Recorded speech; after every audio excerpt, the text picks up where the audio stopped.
Hey y'all, I'm Rylan. Welcome to my channel.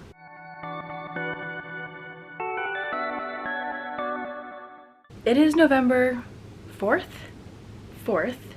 which means that, of course, October is over, which also means that I am officially obligated to film my October book budgeting statistics and book haul. This has been a video that I've been doing every single month throughout this year, and it's time for our newest one. I cannot believe it's already time for our newest one. I feel like I just filmed my September book haul a couple of weeks ago, and here we are again with our October one. For those of y'all who might be new to my channel or haven't seen these videos from me before, I have set a book budget for myself of $150 for every single month.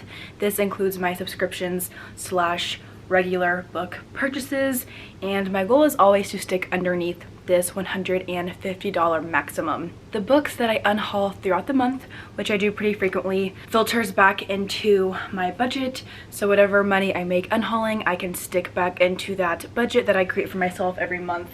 And for the most part, it works very well. I have not gone a single month so far this year without unhauling anything, so it definitely helps because most months I do go over my book buying budget, and the unhauls help me to not go as over as I would have if not for unhauling my books. So I'll go ahead and start off as per usual with my subscriptions, but first I'll share how much I spent in the month of October.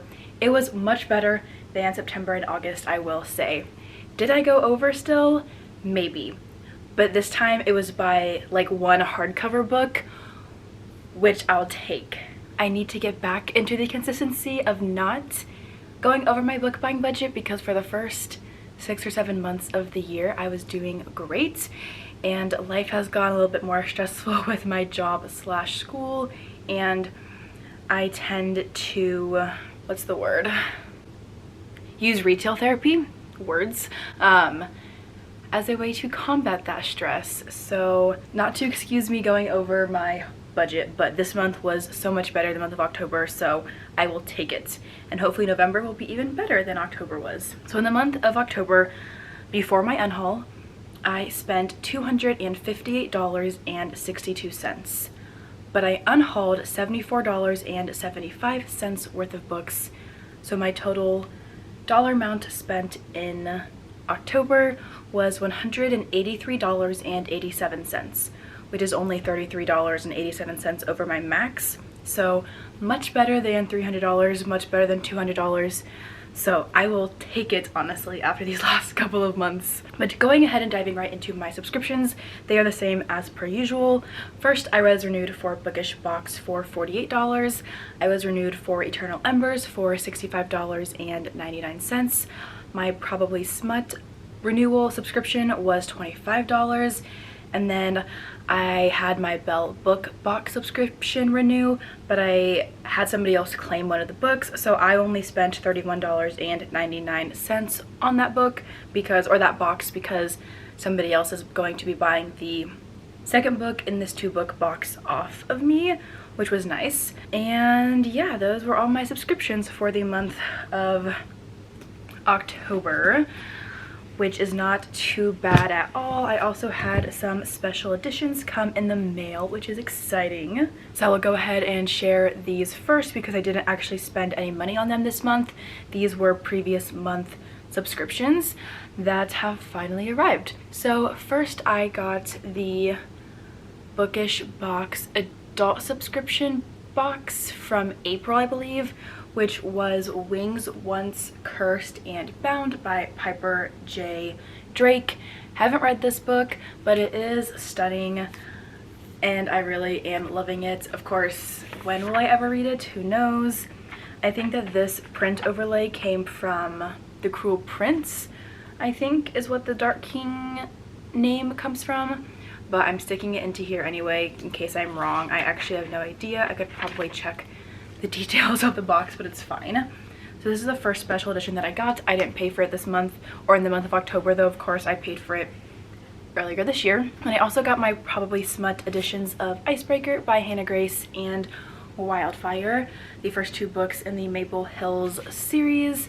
I did not also did not pay for these in the month of October, which is great. They are so cute. Not the highest quality of special editions that I have ever received, which is kind of a bummer, but I still think they're stunning. I will never, ever, ever hopefully be getting rid of them. And I'm so excited to have them on my shelves, especially after loving Icebreaker. And then the last two special editions that I got were my October Eternal Embers box, which included Temptation and Addiction by Ivy Smowick. I have read both of these books and loved them. I have to reread the series and continue on with it because they're so underhyped, and I love these books. The rest of the books that I got this month are regular editions, I believe. Yes, so I didn't spend any money on those special editions for this month, but everything else here I did purchase, minus one thing. So I'll go ahead and share that first. I was walking around in Barnes & Noble one night, a couple towns over, and I found an ARC on one of the horror shelves. So I got up the courage to ask one of the booksellers if I could have it or if there was a reason that it was on the bookshelf, and they told me that I could have it. So I took it, and I am very excited to have this one on my shelf. It's a horror book. I think it sounds very interesting. I was planning to get to it in October. That didn't end up happening, but I will hopefully read it at some point whenever I need some creepy vibes. So I spent $0 on this book, of course. So in the same trip that I got A God in the Shed, I also purchased The Last One by Will Dean and the Berkeley edition of Birthday Girl by Penelope Douglas. I spent $24.46 on both of these because of rewards / coupons that I had, which was great. Then a couple hours later, I went back and bought some more books, and so I also got A Deadly Education by Naomi Novik and Divine Rivals by Rebecca Ross. I was looking for something to satisfy my fourth wing itch after recently having finished it. I still haven't read these books, and Iron Flame comes out in 3 days, but that is okay. I will hopefully read these someday soon, hopefully, but I was doing all this research on books that might, you know, help satisfy that craving that I had, that itch that I had after reading Fourth Wing, and these books continually popped up, so I grabbed them, and I got these both for $36.37. And then the last 3 books that I got are nothing super crazy, but I had pre-ordered the second book in the Maple Hill series by Hannah Grace, Wildfire, so I got 2 copies of this book this month. I spent $12.82 on this book. I think this is the Barnes & Noble edition, but I don't actually know because there's no sticker on it, but I would guess that it is. At least I hope so. Yes, it is. Okay. Turn the page for exclusive Barnes & Noble content. I'm so used to having like a sticker on these covers that are exclusive to B&N, and this one didn't have it, but that's okay. So yeah, I got that book. And then finally I got my very first book from the Aardvark Book Club, and I spent a total of $13.99 on these 2 hardcovers, so I really can't complain about that. They were doing a special where you could get your first box for $4, and so I got my first box, but then I added on a book for $10.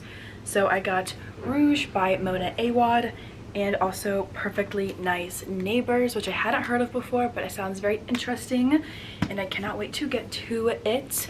I renewed my box for November as well, and I'm getting another thriller, I believe, but I am excited to have added these 2 to my collection. I think that these Aardvark books are just so, like, they're so just nice to feel. The covers are sleek and they're smooth, and underneath the dust jacket feels the exact same way, and it's just, they feel very nice and very high quality for the price that I paid for them. So I love that very much, and I cannot wait to get to these ones as well. But those are all the books that I got in the month of October. Not my biggest haul, but that's definitely for the best after the last couple of months. I still went over my book budget a little bit, but much better than the last several months, so I will take it. Once again, to recap, before my unhaul, I spent $258.62. With my unhaul, I made back $74.75, which means that my total spent in the month of October was $183.87. Not too shabby. Hopefully November will be even better, although I hesitate to actually say that out loud because I went book shopping with a friend today, and then next weekend is a huge book talk event that I'm going to. So I need to unhaul a bunch of things to make up for the money that I know I'm going to spend at those events, but that is a problem for later in the month, in my opinion. But yes, that's all that I have for this video. If you've read any of these books, feel free to comment down below and let me know your thoughts on them. I love to hear other people's reviews for books before I read them. That is definitely one huge way that I rely on picking out the books that I read and choosing what to add to my bookshelf. But that is all that I have for y'all for today. Thank you so much for watching, and I'll see y'all in the next video.